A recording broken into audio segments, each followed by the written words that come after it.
Hello everyone, I am Justina Paris and I welcome you all to the discussion of this week's most important topic. तो इस week काफी चर्चा में रहा है ये topic which is the appointment of the Chief Election Commissioner. तो इस वीडियो में हम देखेंगे इस इंपॉर्टेंट कॉन्स्टिट्यूशनल बॉडी के बारे में जो है इलेक्शन कमीशन ऑफ इंडिया. इसमें अपॉइंटमेंट कैसे होता है, इनके जो सैलरी क्या होती है, टर्म्स एंड कंडीशंस क्या होते हैं, रिमूवल कैसे किया जाता है, all of this is what we are going to be seeing in today's important discussion. तो आइए शुरू करते हैं. सो फर्स्टली कौन बने हैं हमारे नए चीफ इलेक्शन कमिश्नर. अगर आप पिछले इलेक्शंस की बात कर रहे हैं, हमने काफी डिस्कस किया था राजीव कुमार के बारे में. सो राजीव कुमार का जो टर्म है, ये इनका जो कार्यकाल है समाप्त हो गया था, यानी कि 19 February was his last working day. So इस हफ्ते इनका वर्किंग डे खत्म हो गया. Now comes the new chief election commission, that is Gyanesh Kumar. In fact Gyanesh Kumar election commissioner रह चुके हैं and now he was promoted और he is now going to be this new CEC in place of Rajiv Kumar. ठीक है, तो यहां आइए शुरू करते हैं, समझते हैं ये क्या होता है. ये body election commission of India क्या काम करता है, कौन से इलेक्शंस ये कंट्रोल करता है, ये सब हम जानेंगे. Firstly election commission of India, जैसे मैंने कहा, ये कॉन्स्टिट्यूशनल बॉडी है. Now what do you mean by constitutional body? That means it is made by an article of a constitution. कौन से आर्टिकल से बना है ये बना है आर्टिकल 324. तो आपको ऐसे क्वेश्चंस भी आ सकते हैं, what is the article for the constitution for the election commission of India? What will be answer? It's article 324. सो ये बताता है इलेक्शन कमीशन ऑफ इंडिया इस बॉडी के बारे में जो रिस्पॉन्सिबल है इलेक्शंस कंडक्ट करना, mainly in the centre and the state. दोनों सेंटर एंड द स्टेट में इलेक्शंस कंडक्ट करता है ये ECI.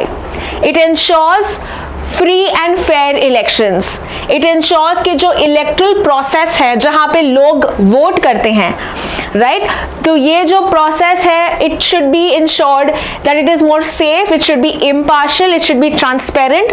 अकाउंटेबिलिटी सेट करता है ये पर्टिकुलर बॉडी.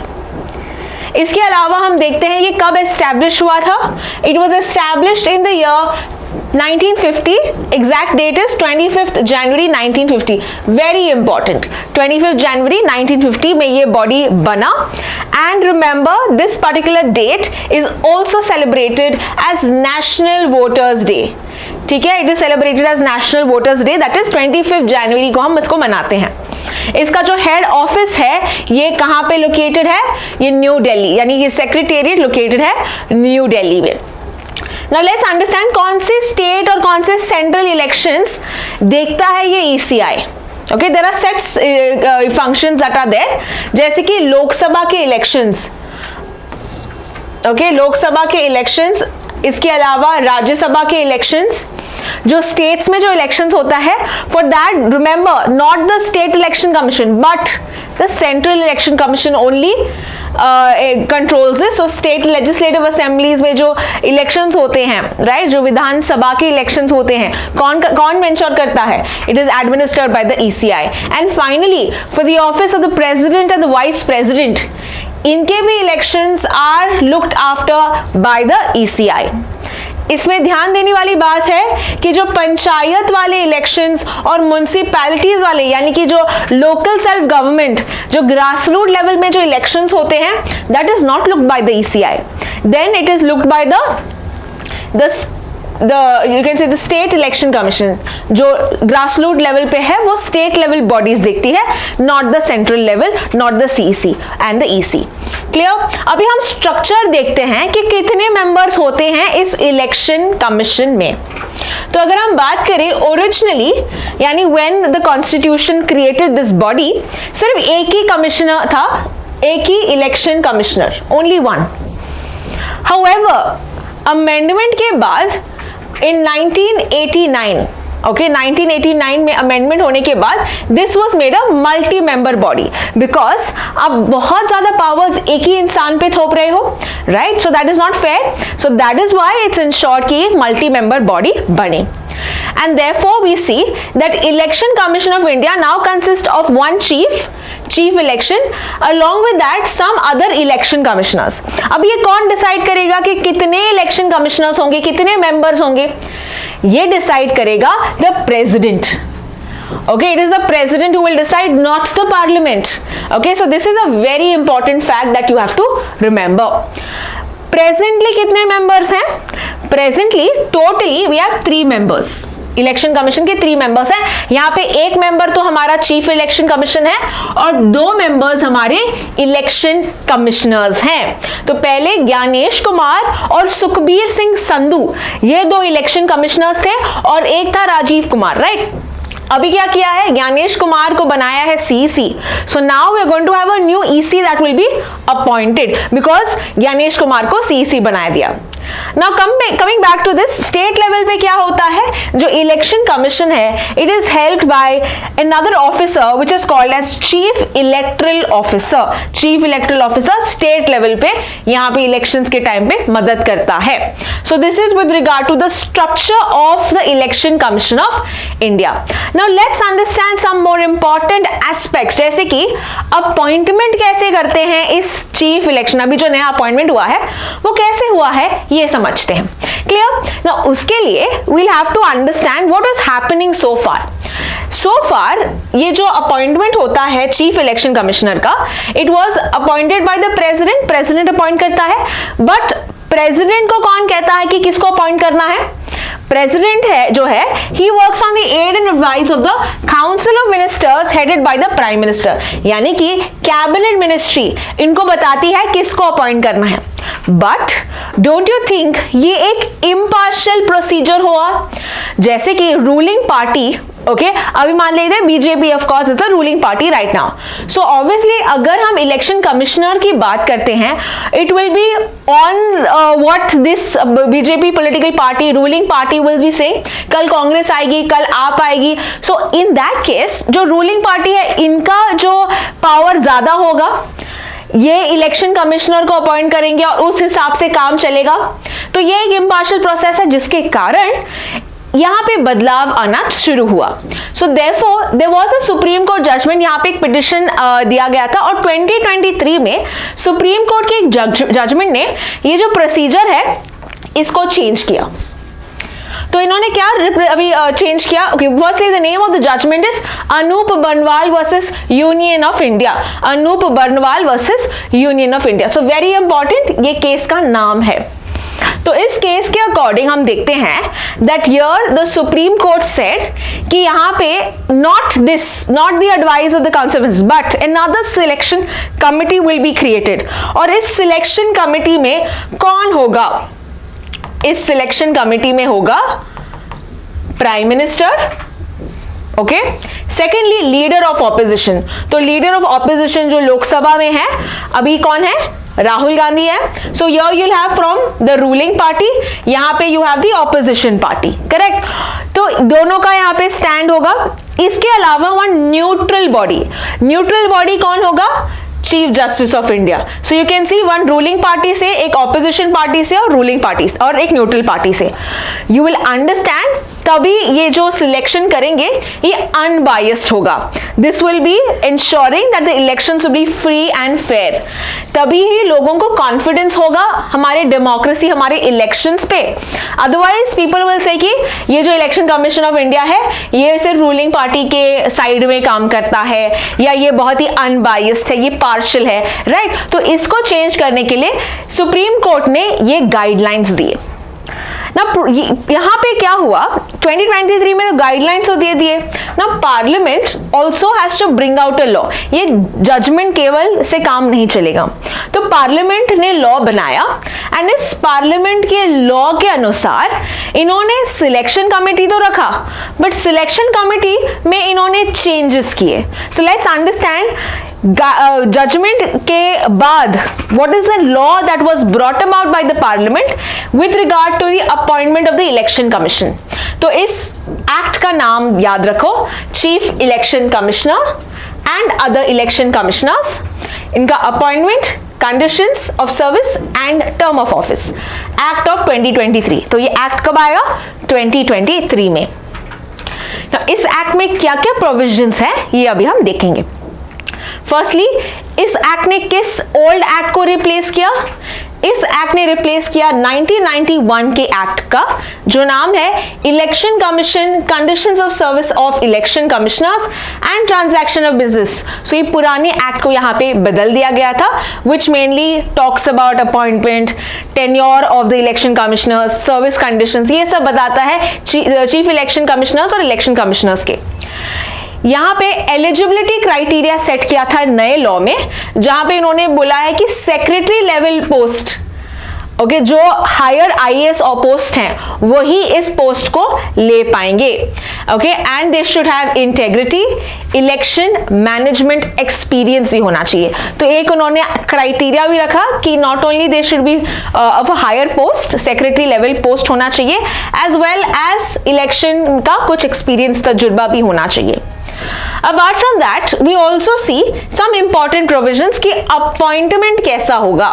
So अभी हम देखते हैं how are they appointing? Did they follow what the Supreme Court say? The answer is no. Supreme Court ने कौन से members को बोला था होना चाहिए सिलेक्शन कमिटी में? Prime Minister, leader of opposition and CJI. Now let us see in this act क्या चेंजेस किए हैं, ठीक है। So search committee, first step is search committee. पहले नाम डिसाइड करते हैं कि कौन से एलिजिबल होंगे as for a post of the CEC and the EC. तो उसके लिए एक सर्च कमिटी होगा जो हेड करेंगे law minister and along with some other ministers और other members। ये 5 नाम रेडी रखेंगे, ठीक है। ये 5 नाम फिर दिया जाएगा toward the selection committee, okay. ना यहाँ पे इस एक्ट के दौरान सिलेक्शन कमिटी में कौन होगा? Prime minister of India, leader of opposition, right, that is of the largest opposition in the Lok Sabha itself, not, remember again, Rajya Sabha नहीं, लोकसभा मेंशन किया है, तो ये भी आप ध्यान में रखना। एंड थर्ड जो है, थर्ड मेंबर कौन है? कैबिनेट मिनिस्टर या union minister, and mainly he was nominated by the prime minister. अभी के लिए कौन है जो सिलेक्ट किया गया है प्राइम मिनिस्टर ने? दैट इज होम मिनिस्टर, जो है Amit Shah, okay. So the one who is selected is Amit Shah. Leader of opposition तो हमको पता है राहुल गांधी, राइट, एंड अगर राज्यसभा होता it would have been Mallikarjun खड़गे, बट एक्ट में सिर्फ लोकसभा के बारे में बताया है। And finally prime minister is Narendra Modi. So you have to remember these are the people who are there. So you can see now judgment के अकॉर्डिंग CGI को कट करके किसको यहाँ पे बताया है? कैबिनेट मिनिस्टर को यहाँ पे इंश्योर किया है। Now there is also one clause. ये clause क्या है? स्पेशल clause है एक, which is called the section 8 of the act. Section 8 of the act कहता है कि it is not necessary कि selection committee have to stick to these 5 names. अगर वो चाहे किसी और को भी वो बना सकते हैं। So section 8 of the act it gives the selection committee the power to consider names beyond the short listed 5। So you see how much power is it giving to the selection committee in this case, right. तो ये है some important provisions. Let's see the next aspect. देखते हैं salaries, terms and reappointment के बारे में। So firstly salary की बात करें, they receive the salary which is an equivalent to the Supreme Court judge के सैलरी के similar उनको मिलता है, ठीक है। टर्म इनका कितना है? टेन्योर कितना है? 6 साल तक काम करते हैं या up to the age of 65 years which ever is earlier, okay. यानी कि 6 साल में अगर वो 65 years कौन सा भी जल्दी वो उनका समाप्त होता है, that is how they are going to finish the tenure. Apart from that CEC और ईसी जो है ये रीअपॉइंट नहीं हो सकते, यानी कि if I am a EC I can not be termed reappointed as a EC again, but if I am an EC I can become chief election commissioner. यानी कि ईसी वापस से ईसी नहीं बन सकता, बट ईसी वापस से CEC बन सकता है, बिकॉज ये पोस्ट थोड़ा हाई है, चीफ हो गया ना ये, तो ये अलाउड है, clear? Now if an election commission becomes a chief election commissioner, याद रखना ये जो टोटल टेन्योर उन्होंने सेट किया है 6 साल और 65 इयर्स, ये एक्सीड नहीं कर सकता, तो tenure will still remain the same. मान लो कि आपके पास जो टेन्योर है, आप बने 4 साल as election commissioner, you can not be more 6 years as a chief election commissioner, बाकी के जो 2 साल बचते हैं ना, only that tenure you can complete, so total tenure can not be more than 6 years. Clear? Now let's see removal और resignation कैसे होता है. Now this is very important because ये दोनों different है, यानी कि इलेक्शन कमीशन के लिए रिमूवल अलग है, चीफ इलेक्शन कमिश्नर के लिए रिमूवल अलग है. देखते हैं कैसे अलग है. फर्स्टली चीफ इलेक्शन कमिश्नर जो है ये निकाला जा सकता है in a manner which is very similar to supreme court जज, यानी वोटिंग करके, पार्लियामेंट से वोटिंग और सब करके ही इसका जो प्रोसेस ऑफ रिमूवल है ये आसान नहीं है, ऐसे ही वो निकाल नहीं सकते. So this is equivalent to a supreme court जज. बट एन इलेक्शन कमिश्नर जो है ये निकल सकता है बेस्ड ऑन किसके रिकमेंडेशन में, चीफ इलेक्शन कमिश्नर के रिकमेंडेशन से. So this is how it is different. CEC can be removed according to Supreme Court judge, but election commissioner can be removed based on the recommendation of the chief election commissioner. और अगर उनको resignation देना है तो वो किसको resignation देते हैं? Both selection chief election commissioner और election commissioners, they both resign to president, they both resign to the president. So this is some important aspects with regard to removal and resignation. Now the last part of the class is also, let's understand कौन से यहाँ पे problems आपको दिखे हैं in this particular act of 2023, जो chief election commissioners and election other commissioners का जो एक्ट दिया गया है पिछले साल, 2 साल पहले या 2023 में. What are the concerns and challenges?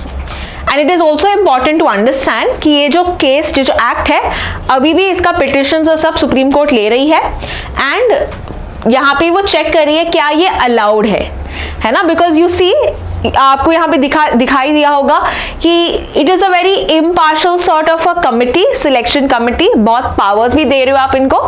So therefore they are checking कि is this according to the guidelines that we have set, or there should be a change that the parliament needs to bring. So let's see the concerns firstly. पहला है, हम देख सकते हैं कि exclusion किया है CGI का according to the Anoop Baranwal case. CGI का जिक्र हुआ था सिलेक्शन कमेटी में, पर सिलेक्शन कमेटी जो नया एक्ट है वहां पे CGI का जिक्र नहीं हुआ है, जिसके कारण आप देखते हो एग्जीक्यूटिव डोमिनेंस है, यानी जो कैबिनेट मिनिस्टर है, प्राइम मिनिस्टर, इनका यहाँ पे डोमिनेंस अभी भी दिखाई दे रहा है. इनके अलावा there is a violation of separation of powers.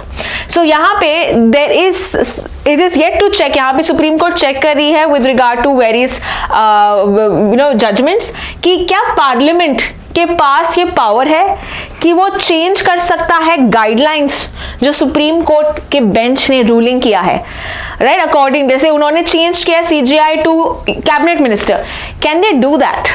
Okay, is what again is another concern.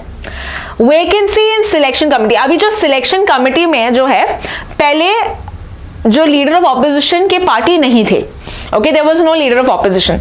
So in that case कितने मेंबर्स होंगे? 3 में से एक तो गया तो 2 मेंबर्स होंगे, और दोनों एक ही पार्टी के हैं, रूलिंग पार्टी के हैं. So in that case what will be the scenario?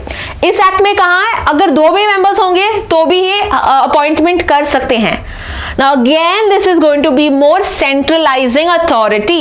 So यहाँ पे हम देखते हैं अगर leader of opposition post vacant होता है, अगर मान लेते हैं डिसोल्यूशन होता है लोकसभा या किसी के कारण लीडर ऑफ ऑपोजिशन नहीं होता है, only PM and union minister will remain for selecting, and again it will be more biased selection because both will be of the same ruling party. Undermining free and fair election. अगर ये मान लेते हैं ऐसा चला कि 2 party ruling party के, 1 member opposition का है, what is it telling us? It is basically telling कैसे पहले चलता आ रहा था. बेसिकली पहले क्या हो रहा था, जजमेंट के पहले we had the cabinet, the council of ministers, और प्राइम मिनिस्टर जो भी नाम दे था वो president had to appoint, right? तो यहाँ पे भी कुछ ऐसा ही दिख रहा है. 2 मेंबर्स सिलेक्शन कमेटी के तो वही है ना, रूलिंग पार्टी के ही हैं. So therefore we see that not much has changed and therefore it is still undermining the process of elections. यहाँ पे ये अभी भी ये biased way of selection है, biased way of appointment है, और जो executive holding अभी हम देखते हैं 2 out of 3 जो है ये एक पार्टी से belong करते हैं. The impact and credibility of EC. Now because ये appointment ऐसा होगा जहां पे ruling party will have a major say, don't you think people will start questioning कि election commission अगर वो कुछ भी policies कहे, लोग फिर भी सोचेंगे कि क्या ये ruling party को favor कर रहा है, right? जो opposition है उनको भी डर रहेगा कि ये जो ruling party है ये mainly इनको support करेगी, जो election commission है ruling party को ही support करेगी because उन्होंने इनको appoint किया है. So हमारा जो trust है the election process ये थोड़ा डगमगा जाएगा, right? This will mainly change, this will actually falter, so this will mainly impact the Indian democracy and ये जो major power as we as citizens of India have, this will be, you can say, undermined. तो ये हम देखते हैं पूरे concerns. Now let's also see the last aspect कि क्या दुनिया में कैसे election process जो कमिश्नर का अपॉइंटमेंट होता है ये कैसे होता है. तो ग्लोबल प्रैक्टिसेस देखते हैं, क्या दूसरे कंट्रीज में कुछ ऐसा प्रोसेस है. Let's see. So here we have 3 examples. पहला एग्जांपल है साउथ अफ्रीका का. तो साउथ अफ्रीका में क्या होता है, यहाँ पे you have the president of the constitutional court, यानी कि उसका CJI मान लेते हैं, ठीक है. ही रिप्रेजेंट्स और representatives of the human rights court. तो ह्यूमन राइट्स का जो कमीशन है उसका रिप्रेजेंटेटिव ये and advocates for gender equality. That means here you see that election का जो है it involves these important people, right. So again neutral perspective यहाँ पे आएगा because here they are having 3-4 different aspects. UK की बात करते हैं, ये जो अपॉइंटमेंट है it is subject to the approval of House of Commons, यानी कि उनके लोकसभा, जस्ट आपको समझाने के लिए मैं यहाँ पे लोकसभा मेंशन कर रही हूँ, तो उनके हाउस ऑफ कॉमन्स यहाँ पे वोट करते हैं. Clear? And then the appointment happens. So again that is what is done in UK. US में क्या होता है, US में जो प्रेसिडेंट अपॉइंट करता है, यानी कि ट्रम्प वहां पे अपॉइंट करेगा जो इलेक्शन कमिश्नर या इलेक्टोरल बॉडी के मेंबर्स को, एंड ये जो अपॉइंटमेंट है ये कंफर्म की करेगा, इसका कंफर्मेशन रिक्वायर्ड होगा बाय द सेनेट, यानी उधर के राज्यसभा. क्लियर. तो यहाँ पे जो एंड उनका राज्यसभा है इट इज मोर और less you can say a body इन विच सब स्टेट्स के 2-2 मेंबर्स यहाँ पे अपॉइंट होते हैं. So it's a very neutral kind of a body in that case because सभी स्टेट्स का यहाँ पे रिप्रेजेंटेशन है and that is where all the states have a say in who will be the election commissioner of you can say of USA. तो यहाँ पे अगर हम देखते हैं it is more of a process where the parliament is involved. Should we also imbibe that? Should we change our election process? Let's see with regard to the new Supreme Court judgment, जब ये वापस से petition लिया जाएगा, इसका case अभी चल रहा है, but we will get to see what exactly is the Supreme Court coming up to with regard to the appointment of the Election Commission. Now before we end the session today, I would like to quickly ensure a question of the week, so please use the chat box and tell me your answer. Who was the first Chief Election Commissioner of India? आपको मुझे बताना है पहले Chief Election Commissioner कौन रहे हैं, आप मुझे chat box में ये बता सकते हैं. Thank you so much for watching.